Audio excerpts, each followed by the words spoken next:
Hello everyone. आज से हम लोग यूथ कंपटीशन टाइम्स का जो रेलवे का प्रीवियस ईयर का साइंस का क्वेश्चन बैंक है उसका सीरीज स्टार्ट कर रहे हैं।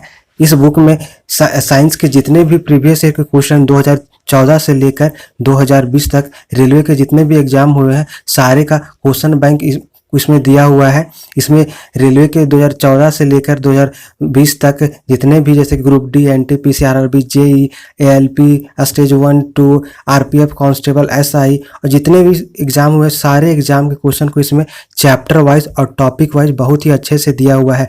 अगर आप इस बुक को बना लेते हैं तो आपके जितने भी आने वाले रेलवे के एग्जाम है जैसे कि ग्रुप डी, एनटीपीसी, तो सारे एग्जाम में यहाँ से क्वेश्चन रिपीट करेंगे और आपका प्रिपरेशन बहुत ही अच्छा हो जाएगा। तो हम लोग यूथ कंपटीशन टाइम्स का रेलवे का जो प्रीवियस ईयर का क्वेश्चन बैंक है जिसमें 2014 से लेकर 20,000 के जितने भी क्वेश्चन बैंक दिए हुए हैं उस बुक का वीडियो सीरीज कर रहे थे। इससे पहले पार्ट 3 वीडियो में हम लोग बायोलॉजी के पार्ट 3 वीडियो में हम लोग बायोलॉजी का 3rd चैप्टर उत्तक यानी कि टिश्यूज के सारे क्वेश्चन को डिस्कस कर चुके थे, यानी कि हम लोग क्वेश्चन नंबर 152 तक को डिस्कस कर चुके थे। आज इसका पार्ट 4 वीडियो है और आज के इस वीडियो में हम लोग इसका बायोलॉजी का 4th चैप्टर जैव अणु, लिपिड, प्रोटीन, न्यूक्लियड इसको डिस्कस करेंगे। तो चलिए आज का वीडियो स्टार्ट करते हैं। इसमें फर्स्ट क्वेश्चन है, पादपों में सबसे प्रचुर मात्रा में उपस्थित तत्व है। इसका करेक्ट आंसर है ऑप्शन बी, कार्बन। तो पादपों में सबसे प्रचुर मात्रा में उपस्थित तत्व कार्बन है। क्या है? कार्बन है। अब हम लोग इसका एक्सप्लेनेशन देखते हैं। तो पादपों में कार्बन सबसे प्रचुर मात्रा में पाया जाता है। क्या? तो पादपों में कार्बन सबसे प्रचुर मात्रा में पाया जाता है तथा पत्तियों में प्रचुर मात्रा में मैग्नीशियम पाया जाता है। क्या पता है? तो पत्तियों में प्रचुर मात्रा में मैग्नीशियम पाया जाता है। पादपों की वृद्धि एवं उपापचय के लिए नितांत रूप से कुछ ही तत्व अनिवार्य माने जाते हैं जिन्हें 2 श्रेणियों में विभक्त किया गया है। उसमें पहला है वृहत पोषक।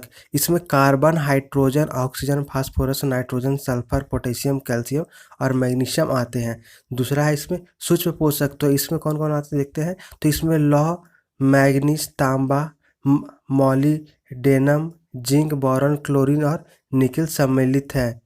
इसमें फिर नेक्स्ट क्वेश्चन है, मानव शरीर का मुख्य हिस्सा किससे बना होता है। इसका करेक्ट आंसर है ऑप्शन डी, पानी। तो मानव शरीर का मुख्य हिस्सा पानी से बना होता है। किससे बना होता है? पानी से बना होता है।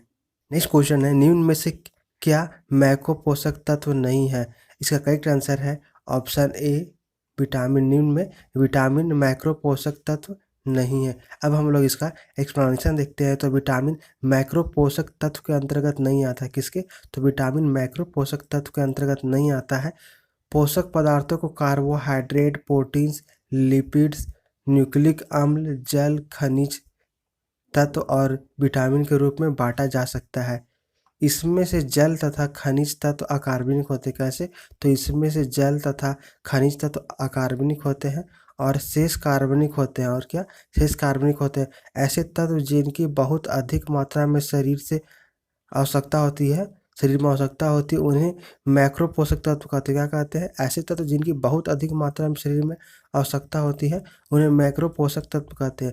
जैसे कार्बोहाइड्रेट हो गया, प्रोटीन हो गया, लिपिड्स तथा ऐसे तत्व जिनकी बहुत कम मात्रा में आवश्यकता होती है उन्हें माइक्रो पोषक तत्व कहते हैं।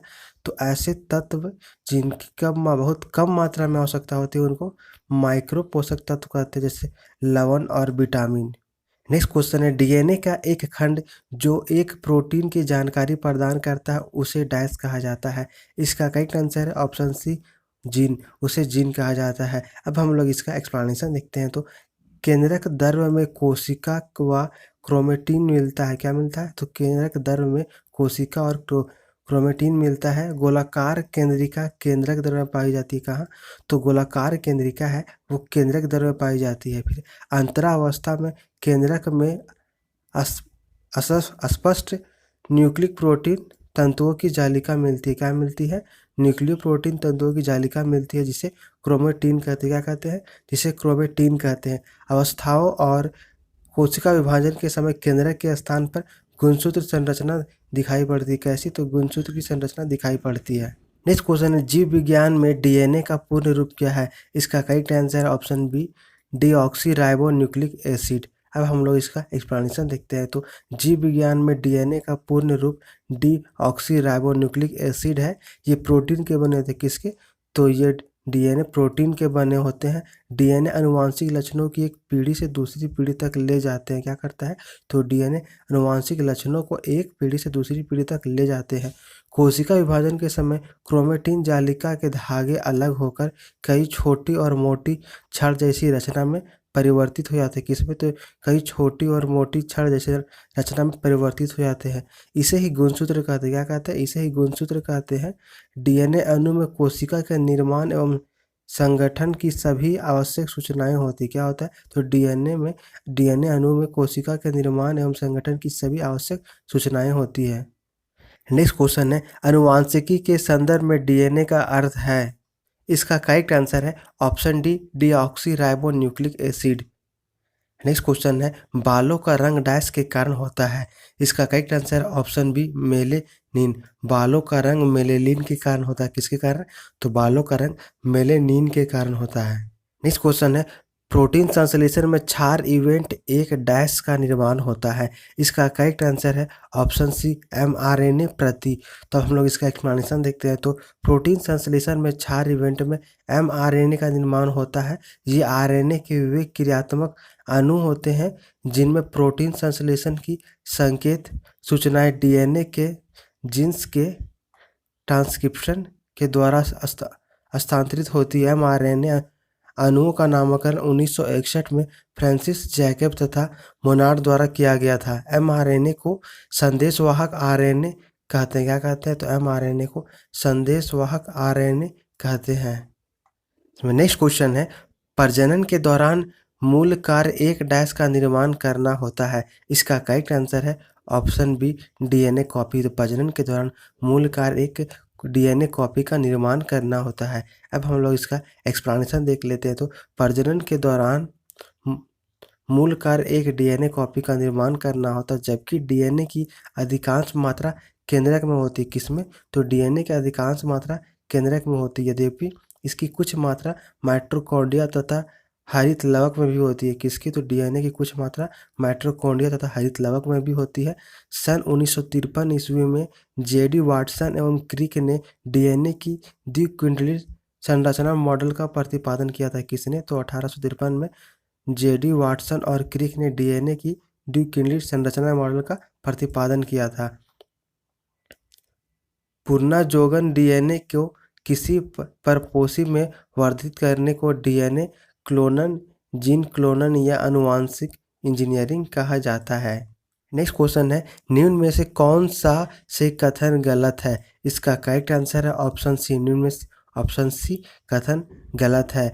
डीएनए एक पॉलीन्यूक्लियोटाइड है। न्यूक्लियोटाइड डीएनए की ही मूलभूत संरचनात्मक इकाई है जो दो अवयवों से मिलकर बना होती है। ये गलत है। अब हम लोग इसका एक्सप्लेनेशन देखते हैं।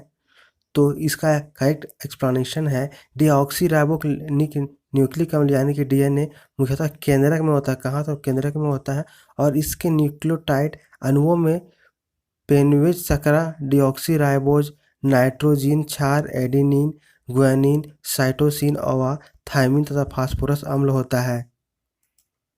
डीएनए गुणसूत्र में उपस्थित होने वाले ये तीन रासायनिक तत्व जो आनुवांशिक गुण वहन करते हैं। अतः स्पष्ट है कि कथन सी गलत है और कथन ए और बी सही है। नेक्स्ट क्वेश्चन है, एंजाइम मूलतः डाइस होते हैं। इसका करेक्ट आंसर है ऑप्शन है प्रोटीन। एंजाइम मूलतः प्रोटीन होते हैं। क्या होते हैं? तो एंजाइम प्रोटीन होते हैं। नेक्स्ट क्वेश्चन है, डीएनए अनुक्रम में जीन को चिन्हित करने की प्रक्रिया को क्या कहा जाता है? इसका करेक्ट आंसर है ऑप्शन सी, एनोटेशन। डीएनए अनुक्रम में जीन को चिन्हित करने की प्रक्रिया को एनोटेशन कहा जाता है। क्या कहता है? एनोटेशन कहा जाता है। नेक्स्ट क्वेश्चन है, प्रोटीन की जानकारी प्रदान करने वाले डीएनए के भाग को डैश कहा जाता है। इसका करेक्ट आंसर है ऑप्शन डी, जिंक। अब हम लोग इसका एक्सप्लेनेशन देखते हैं। तो प्रोटीन की जानकारी प्रदान करने वाले डीएनए के भाग को जीन कहते हैं। क्या कहते हैं? जीन कहते हैं। जीन डीएनए के न्यूक्लियोटाइड का एक ऐसा अनुक्रम है जिसमें संगृहीत कूटबद्ध सूचनाओं में से अंततः प्रोटीन के संश्लेषण का कार्य संपन्न होता है। क्या? कौन सा कार्य? तो प्रोटीन के संश्लेषण का कार्य संपन्न होता है। यह आनुवांशिकता की मूलभूत इकाई क्या है? तो यह आनुवांशिकता की मूलभूत इकाई है। कौन है? तो जीन है। नेक्स्ट क्वेश्चन है, डैश डीएनए का एक हिस्सा है जो एक प्रोटीन के लिए जानकारी प्रदान करता है। इसका करेक्ट आंसर है ऑप्शन डी, वंश या जीन। वंश या जीन डीएनए का एक हिस्सा है जो एक प्रोटीन के लिए जानकारी प्रदान करता है। क्या करता है? एक प्रोटीन के लिए जानकारी प्रदान करता है। नेक्स्ट क्वेश्चन है, डीएनए का पूर्ण रूप क्या है? इसका करेक्ट आंसर है ऑप्शन सी, रिबोन्यूक्लिक एसिड। तो क्या है आरएनए का पूर्ण रूप? तो राइबोन्यूक्लिक एसिड है। अब हम लोग इसका एक्सप्लेनेशन देखते हैं। तो आरएनए का पूर्ण रूप है राइबोन्यूक्लिक अम्ल होता है। आरएनए एक या एक से अधिक न्यूक्लियोटाइड से बना एक पॉलीमेरिक अणु है। क्या? तो आरएनए एक या एक से अधिक न्यूक्लियोटाइड से बना एक पॉलीमेरिक अणु है। एक न्यूक्लियोटाइड में एक नाइट्रोजनीय क्षार, एक राइबो शर्करा तथा एक फॉस्फेट शर्करा होती है। इसमें पिरिमिडीन थाइमिन के स्थान पर यूरेसिल होता है। क्या होता है? यूरेसिल होता है। नेक्स्ट क्वेश्चन है, मानव शरीर में सबसे प्रचुर मात्रा में मौजूद तत्व कौन सा है? इसका करेक्ट आंसर है ऑप्शन बी, ऑक्सीजन। मानव शरीर में सबसे प्रचुर मात्रा में मौजूद तत्व ऑक्सीजन है। कौन है? ऑक्सीजन है। अब हम लोग इसका एक्सप्लेनेशन देखते हैं। तो मानव शरीर में सबसे प्रचुर मात्रा में मौजूद तत्व ऑक्सीजन है। मानव शरीर में मुख्यतः 6 तत्व पाए जाते हैं। कितना? तो मानव शरीर में मुख्यतः 6 तत्व पाए जाते हैं, जिनमें ऑक्सीजन सबसे अधिक मात्रा में 65% पाई जाती है। कितना? 65%। अन्य तत्व इसमें कार्बन 18% पाया जाता है, हाइड्रोजन 10% है, नाइट्रोजन 3%, कैल्शियम है 2% और फास्फोरस 1% है। नेक्स्ट क्वेश्चन है, प्रोटीन डैश एक अभिन्न अंग है। इसका करेक्ट आंसर है ऑप्शन बी, इनमें से सभी। प्रोटीन इनमें से सभी का अभिन्न अंग है, यानी कि प्रोटीन एंटीबॉडी, एंजाइमों और कोशिका झिल्ली सभी का एक अभिन्न अंग है। अब हम लोग इसका एक्सप्लेनेशन देखते हैं। तो प्रोटीन एंटीबॉडी, एंजाइमों और कोशिका झिल्ली का एक अभिन्न अंग है। नेक्स्ट क्वेश्चन है, निम्नलिखित में से कौन सा दूध का प्रोटीन है? इसका करेक्ट आंसर है ऑप्शन डी, केसिन। निम्न में केसिन दूध का प्रोटीन है। कौन? तो केसिन दूध का प्रोटीन है। इस वीडियो में हम लोग बायोलॉजी का 4th चैप्टर को डिस्कस किए हैं। ये इसका पार्ट 4 वीडियो था। इसके बाद पार्ट 5 वीडियो में हम लोग इसका नेक्स्ट चैप्टर अनुवांशिकी को डिस्कस करेंगे। अगर यह वीडियो आपको अच्छा लगा तो वीडियो को लाइक और शेयर करें, साथ ही चैनल को सब्सक्राइब जरूर करें। Thank you.